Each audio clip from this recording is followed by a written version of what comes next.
बिस्मिल्लाहिर्रहमानिर्रहीम। एक बहुत बड़ा माशरती मसला कर्ज लेना इनफरादी सतह पर भी और कौमी सतह पर भी बन चुका है, जबकि हमारे मज़हब ने कर्ज लेने की बहुत सख्त ममानत और हौसला शिकनी की गई है। एक हदीस में है कि कर्ज लेने से बचो, क्योंकि कर्ज रात का गम और दिन की रुसवाई है। ज़रा इसकी हिकमत पर ज़रा गौर कीजिए कि एक जुमले में आपकी पूरी जो कैफियत है कर्ज लेने के बाद जो होती है इंसान की, कि हर वक्त वो सोचता रहता है कि कर्ज किस तरह अदा होगा। अगर वाकई में वो संजीदा है और उसको ये भी पता है कि इसकी अगर कर्ज अदा नहीं होगा तो रुसवाई क्या होगी इसकी, रात का गम और दिन की रुसवाई।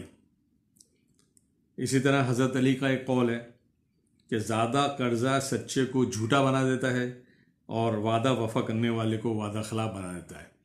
जो कर्ज लेने के आदी होते हैं वो फिर झूठ भी बोलते हैं, एक दलदल में फंस जाते हैं, एक शिकंजे में फंस जाते हैं और उसकी जो नशे की तरह उसकी आदत हो जाती है और वो फिर झूठ का सहारा लेते हैं और फिर रुसवाई है। सबसे बड़ी जो इसमें कर्ज लेने की जो बीमारी है और उसमें जो ख़तरा है वो ये है कि अगर देखें, ज़िंदगी मौत तो अल्लाह के हाथ में है,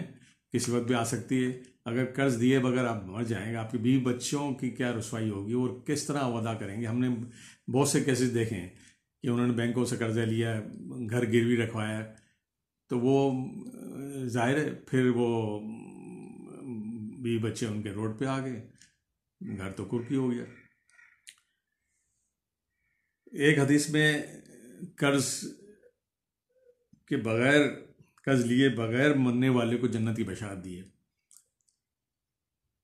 कि ऐसा आदमी कितना खुशनसीब होगा कि वो कर्ज लिए बगैर ही मर गया।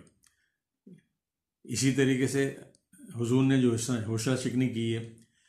कि वो शख्स की नमाज जनाजा नहीं पढ़ाते थे जो शख्स कर्ज अदा किए बगैर मर जाता था। अच्छा, ये कर्ज लेने को मना नहीं किया गया, मतलब उसको गुनाह करार नहीं दिया गया। हुजूर सल्लल्लाहु अलैहि वसल्लम ने भी कर्ज लिए और सहाबा ने भी कर्ज लिया, लेकिन कर्ज लें तो आप इंतहाई ज़रूरत के तहत, जब आपको जान के लाले पड़ जाएं और ऐसा हो कि आपकी बीवी बच्चे जो भूखे मर रहे हों, या कोई और बहुत ऐसी अशद ज़रूरत हो, शादी ब्याह का जो बहुत ज़रूरी अखराजात हैं, आप पूरे लड़की की शादी है जहेज़ के बारे में, या और कोई और ऐसी ज़रूरत हो तो लें और उसकी अदा करने की फ़िक्र भी करें साथ में। हमने बुज़ुर्गों के ऐसे वाक़े सुने हैं कि जो अगर कर्ज लें तो जब तक कर्ज अदा ना हो जाए तो आप एक वक्त का खाना ना खाएं, खाने में भी कमी कर लें, दूसरे अखराजात भी कमी कर लें और फिर उसको अदा करने की फिक्र करें। लेकिन ये उस वक्त होगा जब आप बहुत ज़रूरत के तहत कम से कम कर्ज लेंगे, आप अपने अल्ले तलल्लों के लिए, अय्याशियों के लिए और मुसाबकत के लिए कि फ़लाँ के घर में एसी आ गया, फ़लाँ के घर में गाड़ी आ गई, आप अपने घर में फानूस लगा रहे हैं, सजावट कर रहे हैं, कालीन बिछा रहे हैं, या कोई और आपको और ज़रूरत है, मुकाबलेबाजी है कि उसके घर में तो माइक्रोवेव आ गया। आप अपनी हैसियत के मुताबिक, अपनी चादर के मुताबिक आप करें। जितने भी आपकी मीन्स हैं, जितने भी आपके ज़राए आमदनी हैं, उसके अंदर रहते हुए और गुजारा करने की कोशिश करें, तो ना आपको रुसवाई होगी ना कुछ। इस तरह मुल्की लेवल पे भी हमारे जो आज मुल्क की हालत है वो कर्ज की वजह से ही है कि हम शिकंजे में फंसे में, कि हमारे हुक्मरानों ने जो है 70 सालों से अपनी अय्याशियों के लिए कर्ज पे कर्ज लेते रहे और उसकी अदायगी को कोई फिक्र नहीं, और मज़ीद कर्ज लिया, मज़ीद जो मुश्किल में फंसे। एक हदीस मौलाना तारिक जमील की ज़ुबानी हमने सुनी तकरीर में कि जो बग़ैर अदा किए कर्ज मर जाए तो चाहे वो अल्लाह की राह में शहीद हुआ, ऐसा शख्स जो अल्लाह की राह में शहीद हुआ, फिर जिंदा हुआ, फिर अल्लाह की राह में शहीद हुआ,